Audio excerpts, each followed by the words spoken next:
ऐसा पहली बार नहीं है जब हिंदू देवी देवताओं पर इस तरीके की भाषा, अमर्यादित भाषा का इस्तेमाल करते हुए कटाक्ष किया गया हो। जाहिर है कि अपनी राजनीति को साधने का एक जरिया हो सकता है, लेकिन आखिर कब तक और क्यों? और अगर इतनी ही हिम्मत है किसी धर्म का अपमान करने की, तो बाकी धर्मों को भी तो कटघरे में लेकर आइए। देखिए पूर्णिमा जी, आपने बहुत अच्छी बात किया कि मतिभ्रम तोर प्रगट में जाना। जब जब व्यक्ति की मतिभ्रष्टता का ऐसा योग आता है, तब तक हमारे देवी देवताओं का वो अनादर करता है। क्योंकि हमारी जब देवी देवताओं के विषय पे कोई चर्चा होती है, अभद्र भाषा का प्रयोग करते हैं, तब उनको ऐसे लगने लगता है कि आज मैं बोल रहा हूँ, इसका कोई भी एक्शन रिएक्शन नहीं होगा। अन्यत्र किसी समुदाय के विषय में यदि कोई गए तो उनका गला रेत लें, उनके अनेकों प्रकार की प्रताड़नाओं से ग्रसित कर दें। परंतु हमारी देवी देवताओं के लिए, क्योंकि सनातन धर्म क्या है कि एक प्रेम का संभाव है, उस संभाव के कारण से जो जिसका मन करता वही वक्तव्य दे देता है। रेवंता रेड्डी का इस समय मतभ्रष्ट तौर प्रकट में जाना, उनकी मति भ्रष्ट हो चुकी है, जो कई बार हिंदू देवी देवताओं के ऊपर अनेकों प्रकार की टिप्पणी कर चुके हैं। और ऐसे देश के अंतःकरण में, ये देश संविधान से चलता है, किसी के वक्तव्य से नहीं। यदि आप भारत में रहते हैं, आपको इतनी स्वच्छंदता है, तो परंतु हिंदू देवी देवताओं के विषय में सनातन धर्म अर्थ में एक प्रेम की भाषा सिखाता है, नम्रता, विनम्रता, सहजता, सरलता सिखाता है, ना कि क्रूरता सिखाता है। आप ऐसे संवैधानिक पद पर बैठे हुए ऐसे रेवंता रेड्डी ने जो वक्तव्य दिया है, वह बहुत ही घृणित वाक्य दिया है। ऐसे लोगों को माफी नहीं करना चाहिए और इनको समाज से माफी मांगना चाहिए, क्योंकि हमारे हिंदुओं के लिए, देवी देवताओं के लिए उन्होंने गहरा ठेस पहुंचाया है। ऐसे में ये माफी योग्य भी नहीं है। इस पर कार्रवाई कांग्रेस को भी करना चाहिए। और जनता जनार्दन उग्र हो चुका है, क्योंकि बार बार जब भी बात आती है, तभी जिसकी श्रद्धा होती, इच्छा होती है, वही हमारे हिंदुओं पर, देवी देवताओं पर वक्तव्य देने लगता है। पहले ये सनातन को अध्ययन करें, क्या जो इनका जन्म हुआ है, अपने जन्म के विषय में स्वयं एक बार जांचें और एक बार अपनी स्थिति को जानें। क्या ऐसे संवैधानिक पद पर बैठने के बाद मुझे हिंदी देवी देवताओं के पर वक्तव्य देना चाहिए? अगर आपको फेमस होना है तो आप और भी कुछ चीजें ले सकते हैं, क्योंकि इस समय देश काल स्थिति आप देख रहे हैं ना, पहले हिमाचल में हुआ, अब यहाँ रेड्डी जी ने किया, आने वाले टाइम में तो ऐसे करते ही रहेंगे।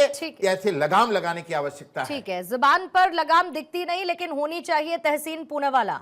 गारंटी की बात रेवंता रेड्डी कई बार करते हैं, लेकिन असली चरित्र क्या कांग्रेस का ये है कि बार बार आस्था पर ठेस पहुंचाई जाए, बार बार हिंदू देवी देवताओं का अपमान किया जाए। और माफी तो छोड़ दीजिए, ऐसा लगता है कि चलन है, अब राजनीति की बेबसी कह लीजिए या इंटेंशन कह लीजिए, इससे ज्यादा तो कुछ नहीं। पूर्णिमा जी, अव्वल तो आपके शो में मुझे शिरकत करने का मौका मिलने से आपका शुक्रगुजार हूँ। सबसे पहले तो महामंडलेश्वर जी को मैं प्रणाम करना चाहता हूँ और सभी आपके दर्शकों को नमस्कार।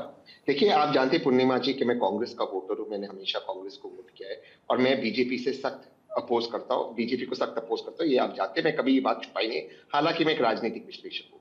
लेकिन जो बात माननीय मुख्यमंत्री ने की, मैं उससे इत्तेफाक नहीं रखता। मुझे लगता है ऐसी बात नहीं करना चाहिए, किसी भी धर्म के बारे में ऐसा नहीं बोलना चाहिए और ये गलत बात है, उसके लिए माफी मांगनी चाहिए। अगर हमें कोई भी चीज कहनी हो तो आप उसको एक सरल भाषा में कह सकते, कच्ची भाषा में कह सकते।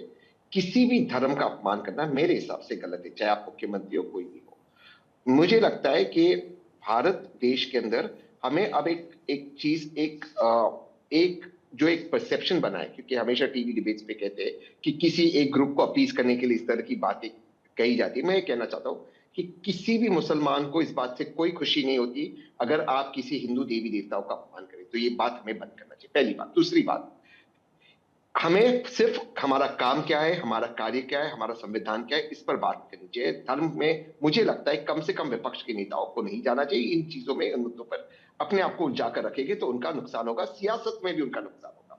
तीसरी चीज, मैं सिर्फ एक ही चीज आज भाजपा को कहना चाहता हूं, भाजपा से मैं कोई लेक्चर सुनने नहीं आया और सुनूंगा भी नहीं, क्योंकि ऐसा कोई सगा नहीं जिसको भाजपा ने ठगा नहीं।